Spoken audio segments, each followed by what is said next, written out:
And we're live. Apparently we're live. I didn't even set these up properly. I should probably have done that beforehand. We're doing it now. Take some of that out. Yeah, whatever. This is what we got going on. This is happening. Why is this always so? Oh, you know what? Maybe if I take this. Oh, that's better. So anyway, was asked to go live. That's the idea. Asked to go live and just run the shtick. Just have some fun with it. Because apparently I have an interesting delivery or perspective. I'm not really certain. So the idea was that we were going to do a live stream. And we actually recorded it. We recorded the entire thing. Fortunately, it wasn't set up properly, and that's likely all for the better. I'm not entirely certain if is that. I think the black's blacker. Anyway, I'm not entirely certain if it wasn't good to have like a really solid warm up, because it was a fun reminder of back in the day. Back in the day, running QNN 24/7, like just always being in there, just getting it done. If it was a lull, fill it with something. Didn't really matter what it was, and no topic was off limits. And it was just like kind of a wild west, if you will. And it would get ridiculous, like late night.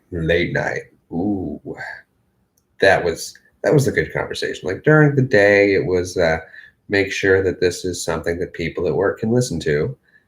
But at night, it just got weird, absolutely weird, and it was such a blast. So this conversation that we were just having, man, Anon, it started off slow. It started off really slow. And then it began to pick up, and then it kind of started to get the flavor of what it used to do, how it used to be, that feeling, that funness. So we were kind of thinking about doing something similar again, maybe just every now and then, but be like, yo, here's a live stream and a Discord. Come talk about Q. It was so easy. Like there's so little to it. Just have it going. Someone what was it when QAnon was running? Every now and then it'd be like someone just running it off their phone. Like the phone would constantly be up. You just have an old cell phone, install Discord, have it just run constantly, and have it stream constantly. Plug it in. Make sure you got that good bandwidth package, bandwidth and speed, and you just let it go. And that's all there is to it. And you can have backups, people doing backup channels, and you can have whatever conversation you want about anything you want. And apparently, OBS, you get that, you can do your streams. But that was actually kind of the problem because it needed an output capture or something. I don't know how I fixed it. He fixed it, and we'll go over it. But it's it was enjoyable.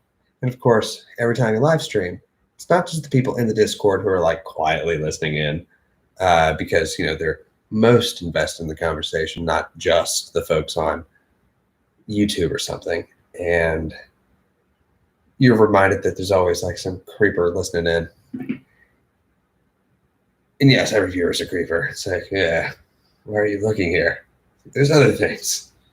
Of course, then we're putting out a video, but it's still really weird when they're there the entire time. And they're just, they have the mic off symbol and it's just an open channel. How long have they been doing that? These are always the fun questions, especially it's like, are you live streaming on a different channel?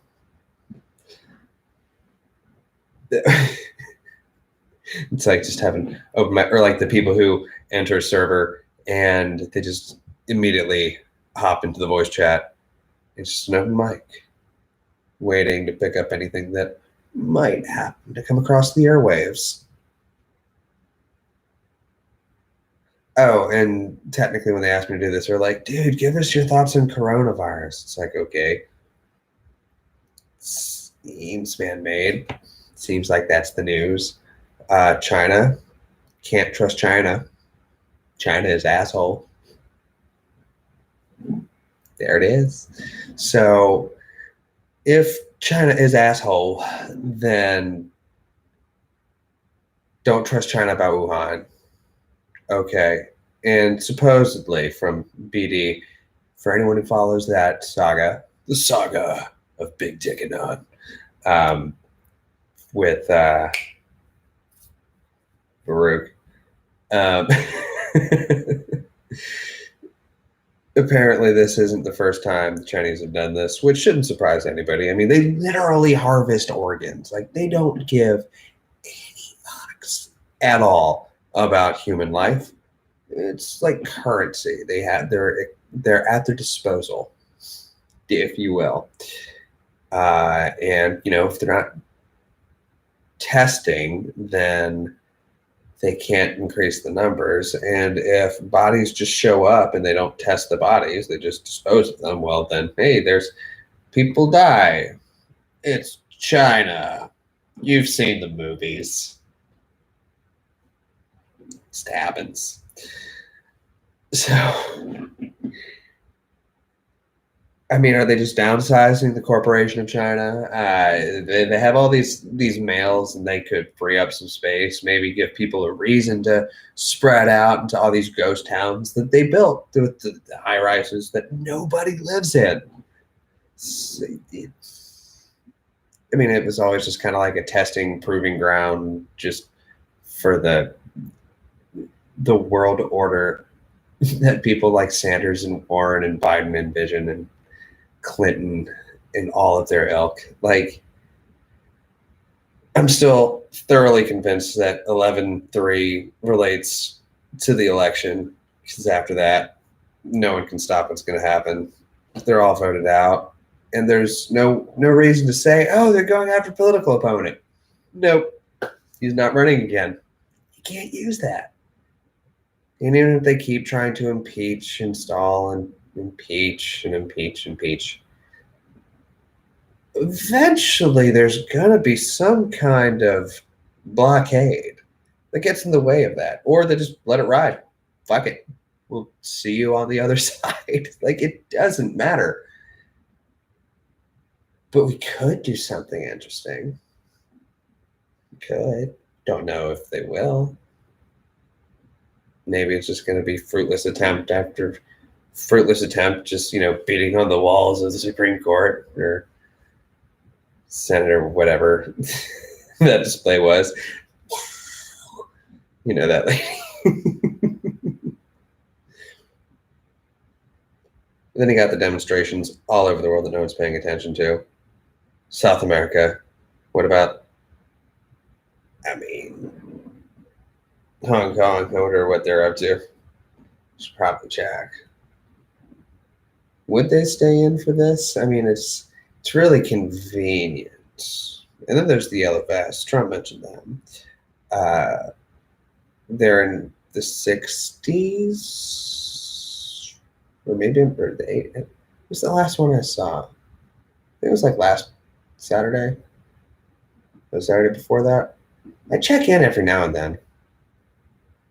Eventually, they're just going to have like yellow vest tours. Like, there's a business model. Come see the French countryside and say Macron démission at the same time. Fuck that guy. So another fun idea I've been playing with is another kind of I don't know if they're parodies or just, I mean, I guess it's a parody legally. Um, something about weed. Because that's still in the pipelines. Like the Dems every now and then say something about it, but Trump's not against it. And apparently Trump Jr. is saying, it's not like alcohol, Dad. It's cool, bruh.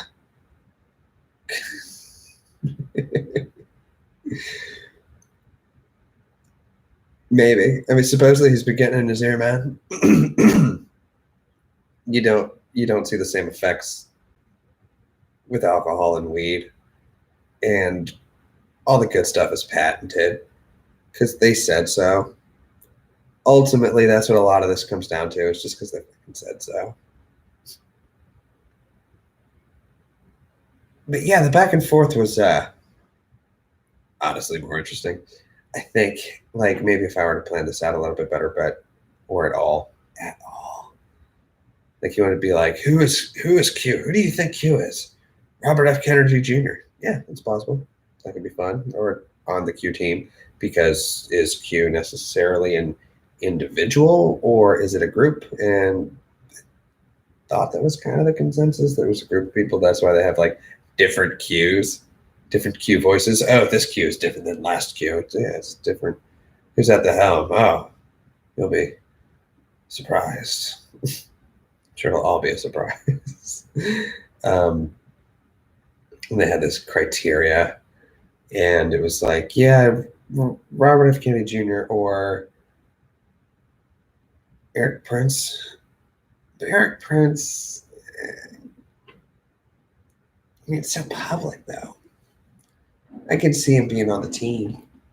And at the same time, supposedly this whole thing has been being planned for a very long time, which should be self-evident at this point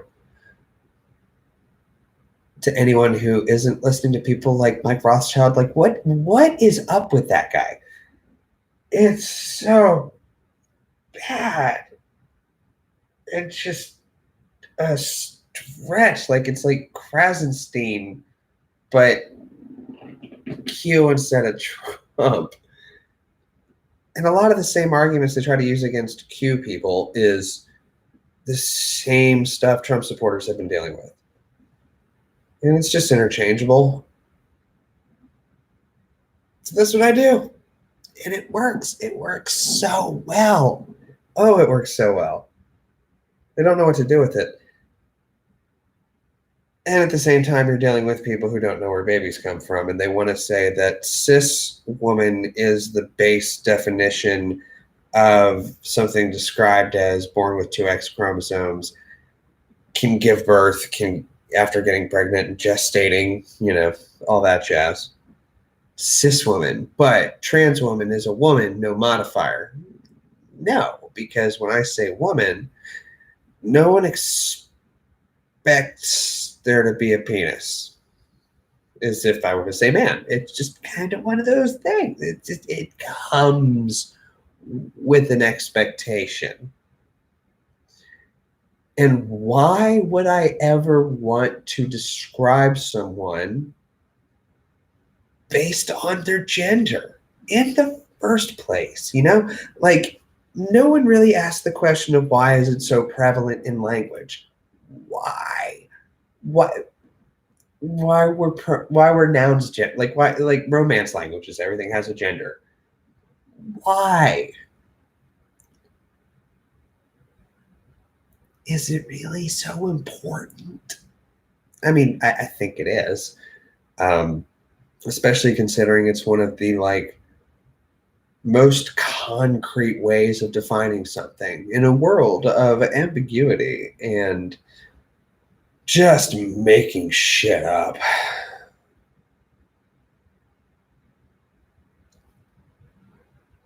Group A, Group B, or in unfortunate circumstances, neither, or both, and potentially positive circumstances, depending how the both goes, or the neither.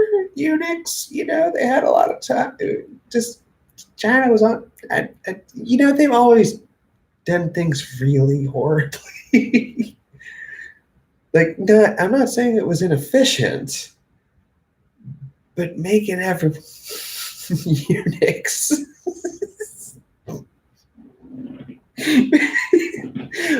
Maybe they could just do that instead of these like birthing limit policies. Go back to the eunuchs. All right, back in the pile. I mean, is it really gay if you can't reproduce anyway? That's the difference between homosexual and heterosexual. That kind of, there's caveats and stuff. The ability. Now, sure, a woman can put her fertilized egg into another woman so that way one woman can carry another woman's baby, but that's just how surrogacy works. And it's convenient for a lot of couples because no other options. And by convenient, I mean last resort, but it works, thankfully, for them. I'm not knocking surrogacy. So these are the mind games they play. They think they're going to be able to win after losing constantly for so long. But what do they think they're going to win? What game are they playing? Because if you're not playing their game, they're racking up points and you're not. What's their marker when they ultimately lose? Like, is the Democrat Party going to have to keep burning, but the only way they're not guaranteeing a loss and not letting the cat out of the bag too soon, again, is this brokered bullshit? Because they can't make Hillary Bernie's VP. They could have made Hillary Buttigieg's VP, but they'd probably have to make Stacey Abrams his VP. And then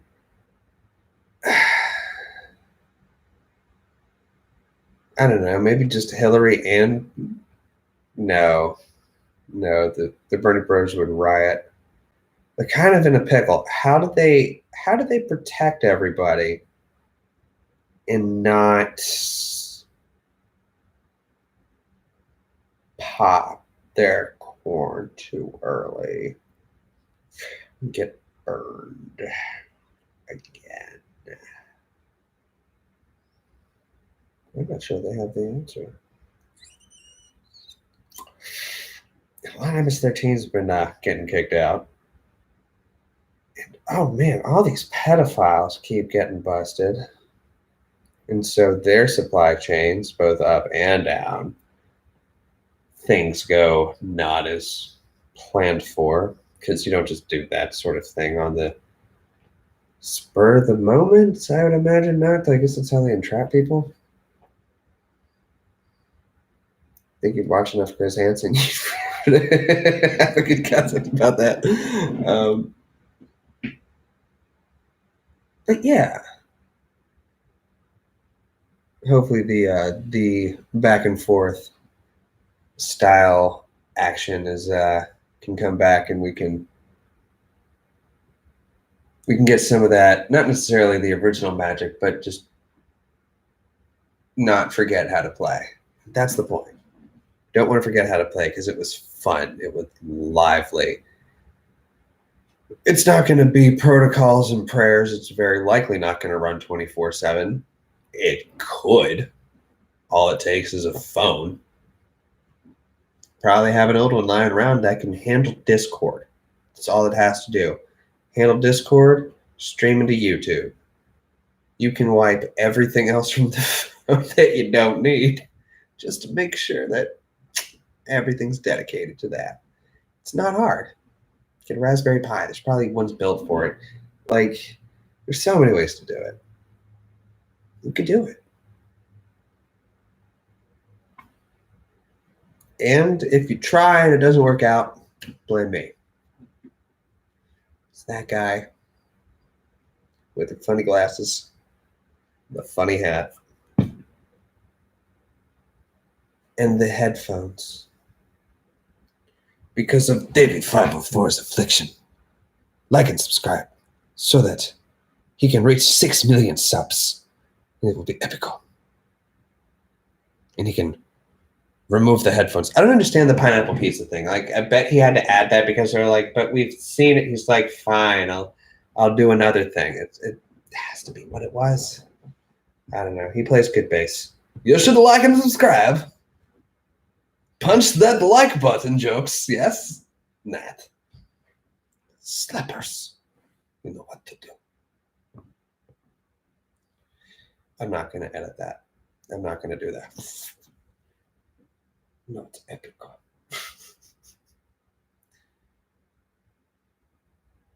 It's weird though. There's been a lot of dry British humor. And I'm gonna get back to that. Y'all have a wonderful evening. Do a Q. Be blessed. God bless America. I mean, Chatelet.